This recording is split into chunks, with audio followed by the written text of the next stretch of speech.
اب سائنس نے مردہ جسم کو زندہ کرنے کی کوشش کی۔ اینڈریو اور گلاسکو کی خوفناک کہانی۔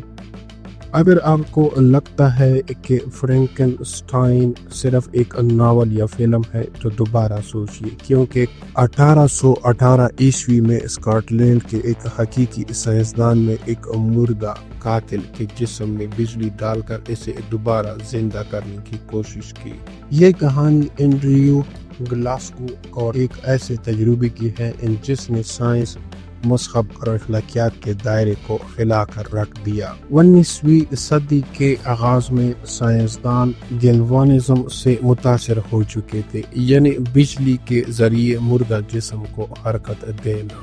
یہی نظریہ بعد میں میری شیلی کے مشہور ناول فرینکنسٹائن کی بنیاد بنا۔ اینڈریو، جو اس وقت گلاسکو یونیورسٹی سے منسلک تھے، نے اپنے ساتھی پروفیسر جیمز جیفری کے ساتھ ایک تاریخی مگر خوفناک تجربہ کیا۔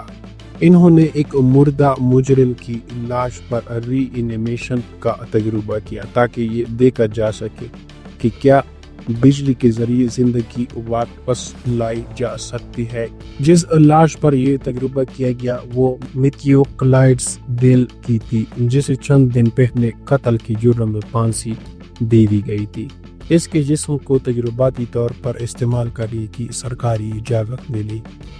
جب اس کے جسم میں مختلف حصوں پر بجلی دی گئی تو حیرت انگیز اور خوفناک حرکات دیکھنے کو ملے۔ اس کی ٹانگ زور سے اچھلی جیسے وہ دوبارہ زندہ ہو گئی ہو۔ چہرے کے پٹے یعنی مسلز کچھ اس طرح مڑے کہ باری باری غصہ، مایوسی اور ہولناک مسکراہٹ جھلکنے لگی۔ اس تجربے کے دوران معاون یعنی اسسٹنٹ ایک موقع پر جسم کی حرکت سے اتنا گھبرا گیا کہ زمین پر گرنے سے بال بچا۔ اینڈریو نے بعد میں اپنی رپورٹ میں لکھا، ہر پٹا جھٹکوں سے حرکت میں آ گیا۔ چہرے نے ایک ساتھ غصہ، خوف، مایوسی، اذیت اور ڈراؤنی مسکراہٹ کی ملی جلی حالت ظاہر کی۔ یہ الفاظ نہ صرف اس وقت کے لیے بلکہ آج بھی سائنسی دنیا کے لیے حیرت، خوف اور بحث کا باعث ہے۔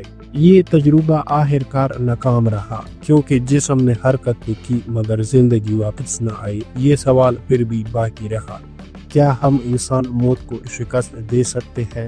ناظرین، اب آئیے قرآن مجید کا موقف جانتے ہیں۔ زندگی اور موت صرف اللہ کے ہاتھ میں ہے۔ سائنس کچھ بھی دعویٰ کرے مگر قرآن مجید انسان کو یہ یاد دلاتا ہے کہ صرف اللہ ہی زندگی اور موت کا مالک ہے۔ اللہ ہی زندگی دیتا ہے اور موت دیتا ہے، اور تم جو کچھ کرتے ہو اللہ اس کو دیکھ رہا ہے۔ یہ سورہ العمران کی آیت کا ترجمہ ہے۔ ناظرین، سورہ الاسراء میں آیا ہے، اور وہ آپ سے روح کے بارے میں پوچھتے ہیں، کہہ دیجئے روح میرے رب کے حکم سے ہے، اور تمہیں اس کا بہت تھوڑا علم دیا گیا ہے۔ سائنسی کوششیں آج بھی جاری ہیں۔ آج کے دور میں سائنسدان کرائیوجینکس، نیورل اپلوڈنگ، مصنوعی ذہانت اور برین اسٹیمولیشن جیسے منصوبوں پر کام کر رہے ہیں۔